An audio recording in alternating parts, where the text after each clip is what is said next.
All right, edge. Ryan, give us the breakout edge of 2025. All right, going back to the old first round. Well, the first defensive player drafted, in fact, so I went out on a ledge on this one. Leatu Latu, my guy from UCLA by way of Washington. Injuries were a huge concern at Washington, and he thought he was going to have to retire. He may have actually retired for a minute before coming back to UCLA. But I don't think there was a better technician. Be interested to hear what you think, Mike, coming out of that draft class in terms of the way he used his hands, the way he set up his pass rush moves, and he played with some juice as well. He wasn't just a finesse guy, and he flashed a little bit in Indy last year, and I think he's going to take, we just heard Kyle talk about year 2, that development being the biggest developmental step that these players take. I think Latu is going to take it to the next level. He's a little older. He's a little further along in his process and some of the other just sheer athletic or powerful edge rushers. And I think they have Kwity Paye there. They drafted JTT. I think this defense has a chance to get after it a little bit, especially along the front four. I'll say this about Latu. He was, like you mentioned, he was a technician, and why I will trend towards technicians at a lot of positions when evaluating from college to the pros is because, to me, it's also a signal of work ethic. It's like, and that's something that once you get to the pros, no one's fully formed. Everyone has to work. And so the guys who are willing to get to that level already, well, probably chances are they're going to keep working. They're going to be the guys that are going to be doing it from year 1 to year 10 in the NFL and not be satisfied. So that's how I feel about Latu. And also, the thing you said there, he did retire from football. He had the game taken away from you. He got that chance to ruminate and see how much it meant. Came back a different guy. That also plays in your corner of this guy's going to work his freaking butt off to be what he, to reach his full potential at the NFL level. And so that's why, he was the first defensive player drafted in last year's draft class. And I am right there with you that he will be, he was fine last year, 38 pressures, had some good flashes. I think this year he is a down in, down out impact edge defender. I think, like, of all the guys who are saying a defensive line breakout, like, he's going to break out to the highest level. Like, he has the highest ceiling of these guys that we're going to discuss here. All right, my edge. I picked Isaiah McGuire. 1, because I love this guy coming out of Missouri. 2, because he's along a defensive line in Cleveland where there is just so much opportunity. He is not a focal point, let's say, along that defensive line. And I love his skill set paired across from Myles Garrett because he's the same body type. He is 6'4", 271 pounds, long arms, flexible to get to the edge. He had 29 pressures on 232 pass rushing snaps last year, was a part-time player. Now he is the starter across Myles Garrett. And I just think you're going to see a complete all-around player, maybe not a dominant sort of player, but a guy who can produce given the role that he's in and make this Browns defensive line kind of bring it back to the form we saw a couple years ago when they were in the playoffs. I think there's a very good chance we see this back to one of the best 5 units in the league. Hey, Kyle, what do you prefer as a if you're playing tackle, 270 or 245, and sort of can turn the corner and a little quicker? Give me 270. Give me 270 for a number of reasons. But you're first of which is that they do not move as well as the 250, right, or the 240. Second of which is it's a larger target area with a larger player. For the most part, the bigger guys don't have as many moves in their toolbox. You talked about Latu. He's got a number of ways in which he can win because of his cut, because of his work ethic, because of a number of things. These big bangers on the edge aren't necessarily the guys who can attack edges really well. They want to run right down the V of your neck and flush that quarterback into their man-eating beast at the other edge, was Myles Garrett, if he's not already winning clean. So to Mike's point, 2 big guys on the edge. I mean, 6'4", 270, that's a massive man. And with some pop, they're going to be getting after quarterbacks. He was part-time, full-time now. Those pressures are priceless when you've got Myles on the other side who can finish. Let's get to DT. Ryan, who is your DT breakout? All right, I'm going to go outside of the first round, only because of a foot injury. He lasted the round 2. But Johnny Newton out of Illinois played for the Commanders last year. And that defense at Illinois got after it a few years ago. Devin Witherspoon was on that team, of course. He was a top 5 pick. And then Johnny Newton should have been a first-round pick. He was injured. He's going to have some shoes to fill because they moved on from Jonathan Allen. And I think he's going to get his opportunity in that defense. He was so juiced up coming out of college, and he played with some power as well. And I think now that he's recovered from that foot injury, we're going to see a lot of those sorts of plays that we saw from him in college. And I'm excited to see what that looks like. But I think he has a chance to be a breakout guy in a way that sometimes I don't want to put this on him. But if you told me we get towards the end of the road, where the end of the road is Jeffrey Simmons at some point, I could see that with Johnny Newton. Maybe not this year, but they're athletically, he checks a lot of boxes, and we saw that consistently in college. Just the injury slowed him down a little bit coming out. Yeah, I love Johnny Newton. I think I had him like top 20 on my board that year, and obviously injury fell. And last year he was up and down. I think he needs to get a little bit stronger, talent in the NFL, but they got kind of a rotation there at defensive tackle now that I think he's going to be, playing the pass downs, which is where that guy will make an impact. All right, mine. I'm going with Moro Ajomo, Philadelphia Eagles defensive tackle. He will be filling basically the Milton Williams role this year. Was a sub-package player a season ago, still had 39 pressures on 342 pass rushing snaps, including the playoffs.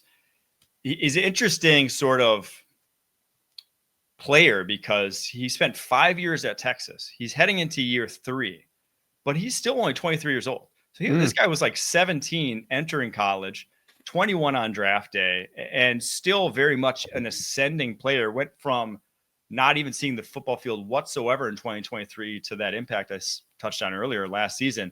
And even in the Super Bowl, he had 3 pressures in the Super Bowl. So this is a guy that I think is more than qualified to fill that role. And I think he becomes Milton Williams, but I think we start talking about him as just like the next man up in this Philadelphia Eagles machine that is their defensive line. The crazy thing about this team isn't all the players that they have their first round picks, but Ajomo was a 7th rounder. Jalen Hunt was a reach as a 3rd rounder who appears to be working out. Keely Ringa, who's going to win the job, was a 4th rounder. There's some first-round buzz about him. I mean, back in the fall, he didn't play up to his expectations his final year in college. But it is Reed Blankenship. I don't even know if he was drafted. Like, I don't know when he was taken, but he plays. Yeah, there you go. So, I mean, the list goes on, and we know about all the first-round talent they have, especially on defense. But it's just crazy to me how they unearth these guys, and they stick them in, and they're huge contributors to what this team has become. It's sort of fun to watch as someone who's not a fan of an NFC team, but I would imagine if you're an NFC East fan, it gets tiresome because it just feels like they hit home run after home run. How do you think they do that? Hard work and prayer. Low hanging fruit. Take the advantages. They. You don't think Big Dom they lock him in a room with Big Dom and they're like, "Yo, Big Dom, what was he made of?" You know, love it. But Dom's like, thumbs up or thumbs down. Right. And they're also not afraid to improve positions that are already full. So yeah.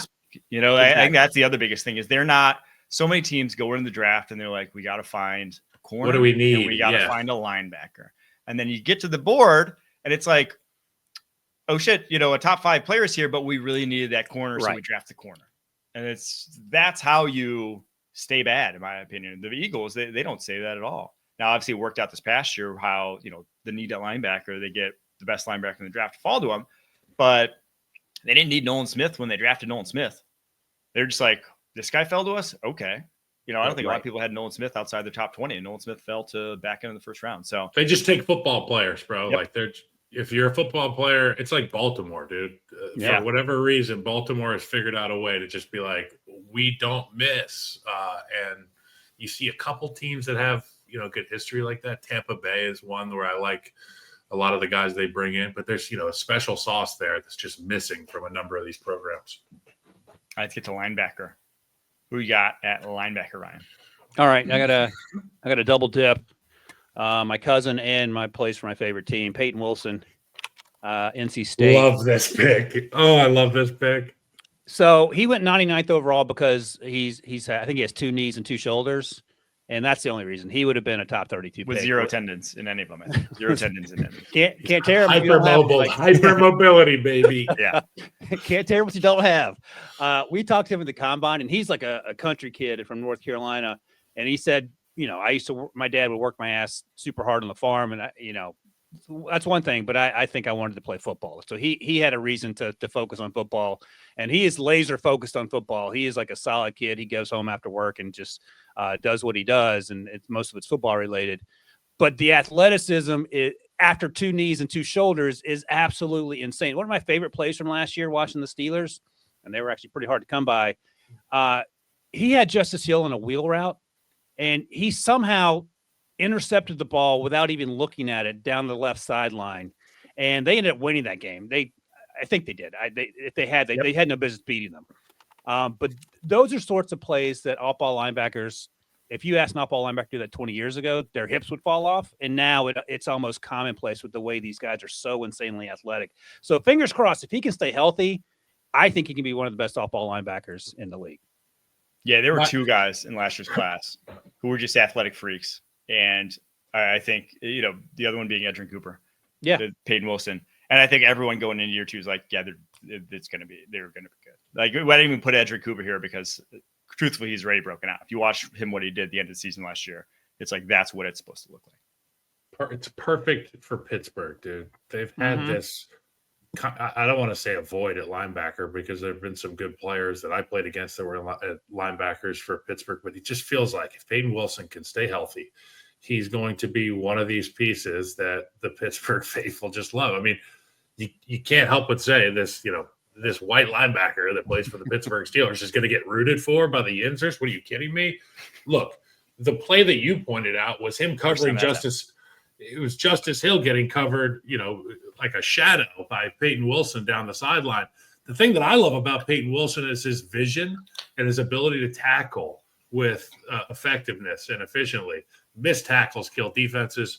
Peyton Wilson doesn't miss many. And you were talking about his habits after work, like when he goes home. It just reminds me of another linebacker that I used to play against from the Carolina Panthers by the name of Luke Kuechly.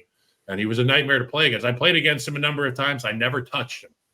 That's how well read he was. That's how prepared he was. Peyton gives me those similar vibes. As a matter of fact, I saw Luke Kuechly this offseason at a golf event, and I walked up. I put my hands on him so hard. And I said, I've been waiting to get my hands on you, bro. Like, I'm sorry that it had to be like we don't even know each other. I cornered him in like the bar area, and I was like, it has to happen now, Luke. Yeah.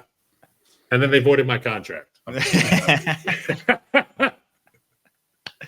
Oh man, Luke Kuechly on his bye week.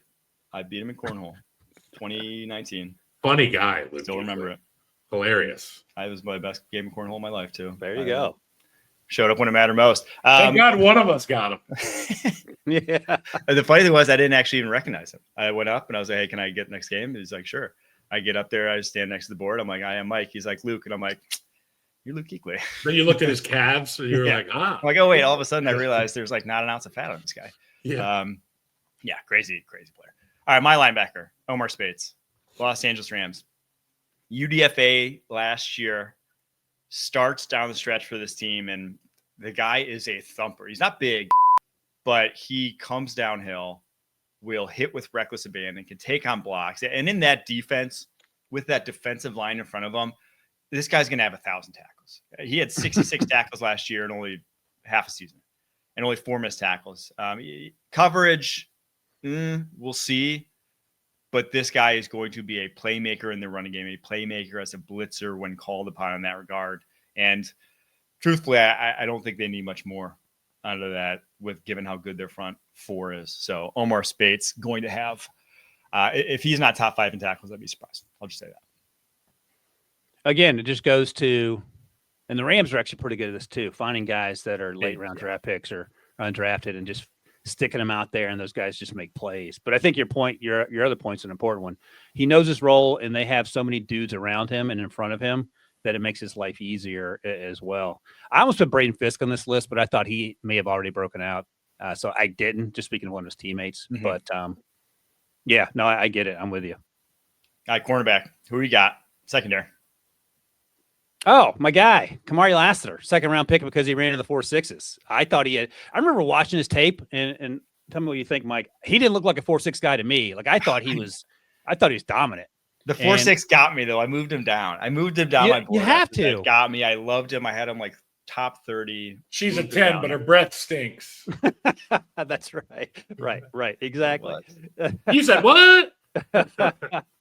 But he played in Houston exactly like he played at Georgia. And I give him all the credit in the world because sometimes, I mean, you sort of see the body language of the combine when these guys run a slow time or, the Senior Bowl practices aren't going well. None of that stuff apparently affected Kamari Lassiter because it translated immediately to that defense. And I think that defense is going to be better this year. Just looking at some of his advanced metrics, he was third in pass success rate against all cornerbacks drafted in the last 3 years. He was second in coverage success rate. Opposing QB rating was seventh. Number one was Derek Stingley. Number two was Nate Wiggins. So you get an idea and number six was Sauce. So you get an idea of the company he's keeping. And again, going back to Kyle's point, I think he's only going to get better this year. I love the way he plays, the physicality with which he plays, and the way he plays in coverage. Sign me up for that. Last year's draft class too, just to discuss just for a sec. Last year's draft class is going to go down as insane. We've had two insane ones in the last 5 years. 2021, we touched on the other show how the contracts of like the top 14 picks in that draft have just been like no one's making under $25 million a year that was drafted there. And now last year we're seeing it even just the depth, guys who are way down the board, guys like Kamari Lassiter, guys like Nate Wiggins look like they're going to be like top 10 players at their respective position. So it was a crazy good draft class in 2024. All right. My cornerback is another guy from that class, but this one, 5th rounder, I believe, Jarvis Brownlee of the Tennessee Titans. I had to give the Titans some love. They need something to look forward to this year. He is that feisty press corner. He had a little bit of a rookie wall down the stretch. I think the Titans actually, as a franchise, hit the rookie wall down the stretch, but he is a guy that will get after it. He is part of the reason why they had the fewest passing yards, against in the entire NFL last year. The other reason was they were getting blown out in every game. But Brownlee, you just watch him and his man match ability. If L'Jarius Sneed can be the L'Jarius Sneed we saw in Kansas City, this is a defense that can actually, go toe to toe with a lot of people and play man cover. Not a lot of defenses can. This is one that should be able to. We'll obviously see how it goes there for this season. I'm not having high expectations for the Titans, but Jarvis Brownlee, I think you'll talk about him as a long-term starter in Tennessee, a guy that they're going to want to extend in time after this season. Yeah, I think last year's draft class was not surprisingly. I think it's going to, when we look back, we're going to realize how deep it was. It felt deep at the time, and I loved Brownlee coming out, the physicality with which he played. And I do think the secondary has a chance. I mean, we'll see. They drafted Kevin Winston Jr. out of Penn State as well, who's coming off the injury. But I think the way Brownlee played last year in a season that pretty much went sideways, at least the second half of that season, I give him a lot of credit for how that ended up. But I don't know. I don't have high hopes for this team this year, but that's another conversation. All right, who we got in the slot/nickel position, Ryan? Oh, yeah, my guy, Tyke Smith. And as you noted, Mike, he's probably going to play safety alongside Antoine this season. But I loved him coming out of Georgia. And it was him. Like, I thought Javon Bullard, who went to your Packers, I believe, was a little better athletically coming out. But Tyke just seems to make plays. And maybe he gets some run at the slot this year too. But he had a good run there as a rookie, and he flashed a ton. He can tackle, he can cover, and I think they love the idea of him playing next to Antoine. And I think they see some similarities between him and Winfield, which is also a good thing. I think he's an inch taller, so he's 5'10". But I think that versatility in the back end makes him a really good player and one you can move around if you want to. So wherever he ends up, he makes that defense better. And that defense, when it's healthy, is going to be able to get after it. Yeah, I think a lot of times, slot safety are sometimes kind of bunched into one, but not every slot can just go back and play safety. They are different skill sets, going from like on the football, around the line of scrimmage, to having to see things top down from distance, angles. It is a different skill set. Guys aren't just interchangeable in that manner. But watching Tyke Smith, just the way he plays the game, you feel pretty good about him being interchangeable in that manner. He's the type of guy that I would bet on him being able to do it. Now, he didn't do it really his entire collegiate career either. He was at West Virginia. He was banged up early on in his career at Georgia, but pretty much was a slot his entire time there. So it will be interesting to monitor how that works out. But it's almost like the fallback plan. It's like, oh, he stinks in deep. Well, he's going to be awesome in the slot. So it's not really a big deal. All right, my first safety. I'm going to go with Cam Kitchens of the Los Angeles Rams. I loved another guy who I loved his tape. Now he's a little up and down at Miami. And then he ran a 4.65, and I was like, 4.65. Similar to Kamari last year. It's like, what do you do with that? That's what Lane Johnson ran. It's an athlete driven league. Exactly. Like it really is. But I think he went to the perfect defense to run a 4.65 in, truthfully, because the way they set that up, we've talked about it a bunch, but the Rams really play top down. The 4.65 isn't really coming into play because he's not having to turn and run much. You're just not going to beat this team deep. They have so much cushion that they give. But then he's the perfect guy to break from that deep alignment before quarterback's ready, before quarterback sees him. And he had 4 picks as a rookie. He had 11 picks his last 2 years of college. And he is just a guy that sees things faster than everyone else around him. So in that defense, with that pass rush, take all the chances you want. You will not have 4 seconds as a quarterback to, if you try to double move him, you ain't getting to that second move. Jared Verse is in your lap. So I do think Cam Kitchens primed for, just given the situation, given who he is, I think he's going to have a, 6, 7, 8 pick type of year this year. As our colleague BMAC likes to say when he was playing secondary cornerback for the Steelers, make it hot so we can squat. So you got 2.5 seconds. Yeah. So good luck to you. I like Cam a lot too coming out, and he's not that big. I remember talking to him at the combine, and one of the things that bothered our buddy Rick Spielman when we talked to him was that I remember asking about a specific end zone touchdown where he had middle of the field coverage, and he sort of made an excuse as to what happened. No, the Georgia Tech game where he lost it. Like they literally lost the game on that play. It could. I don't know if I called him out for that. I didn't want to make him feel bad. Whatever it was, Rick's like, yeah, don't make excuses. Even if in fact he did what he's supposed to do and it was someone else's fault. Rick wasn't crazy about that, but he was a good kid, and obviously it translated in the Rams. Also, sort of the Puka Nacua thing. Like Cam Kitchens could have been playing 4.3 in terms of the GPS, and then he just had a bad day running. So they maybe I'll give them the benefit of the doubt on that. But I love the pick, and to your point, I love the fit and what they do in LA. All right, last position. Who is your safety? This is such a layup. I mean, you could have someone not know anything about football say this, but I just could.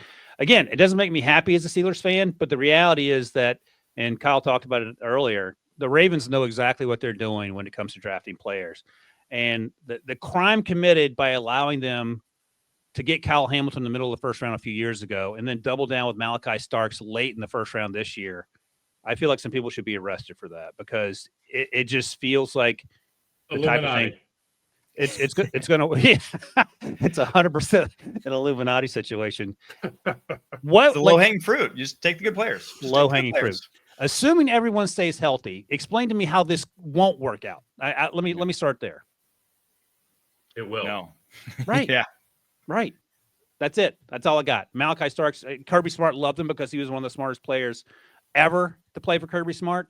He's a track guy. We saw what he did last year. Sorry, the year before that. He's a great player, and he's a little more athletic than Kyle. He'll probably play deeper than Kyle. So what? That's fine. That's exactly what you want. Nate Wiggins is coming in the year 2. I talked about what a good rookie season he had. They signed Jair Alexander to a 1-year deal, but they have TJ Tampa, who's a long former wide receiver at cornerback. He's coming along. So again, this defense is going to be formidable.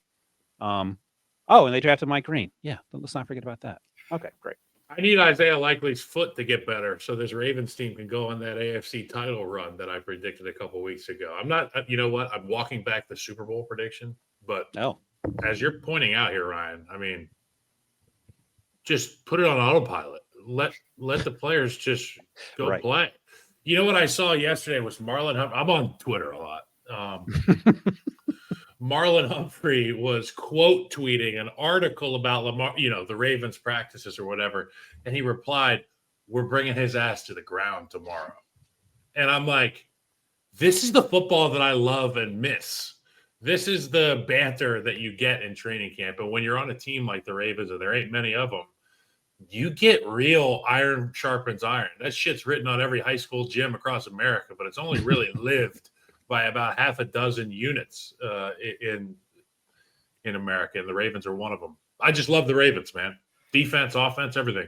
Yeah, they feel like one of those teams where it's just like, hey, offensively, they can play any game they want to and beat you any which way. And then defensively, there's not a spot where they're weak, where it's like, yeah, this could be their Achilles heel. The Achilles heel is that we've said this before. That's the Achilles heel. It's like they've kind of been that team for a while, but just not to this degree. This team, this Baltimore Ravens team, is stupid loaded. All right, let's recap defense. Front four, Latu, Isaiah McGuire, your edge rushers, Moro Jomo, Johnny Newton of the Eagles and Commanders, respectively, your interior. Linebacking core of Omar Spates from the Rams, Peyton Wilson from the Steelers. Secondary, Kamari Lassiter of the Texans, as well as Jarvis Brownlee of the Titans. At corner, Tyke Smith, Malachi Starks, Cam Kinchins, your slot/safeties. Yeah, that's a good unit. Let's see, who was the most represented here? We got 2 Rams defensively. No other teams doubling up on the defensive side of the ball. Offensive side of the ball. Had at least 2 Bears, I believe, because I had Rome and Darnell. 2 Bears. I could have gone Terrell Smith at corner. I think he went that job over Tyreek Stevenson this year, just given Tyreek Stevenson's mental spiral. But we shall see. We forgot to put Jack Sanborn on the list. Okay, we didn't give you linebacker. Dude, we're all laughing. This guy Jack Sanborn, he's playing with his guy down there in Dallas. All right, Eberflus is his DC. He did a good job in Chicago. I think Dallas fans are going to like Sanborn. Maybe not an All-Pro, but fan favorite.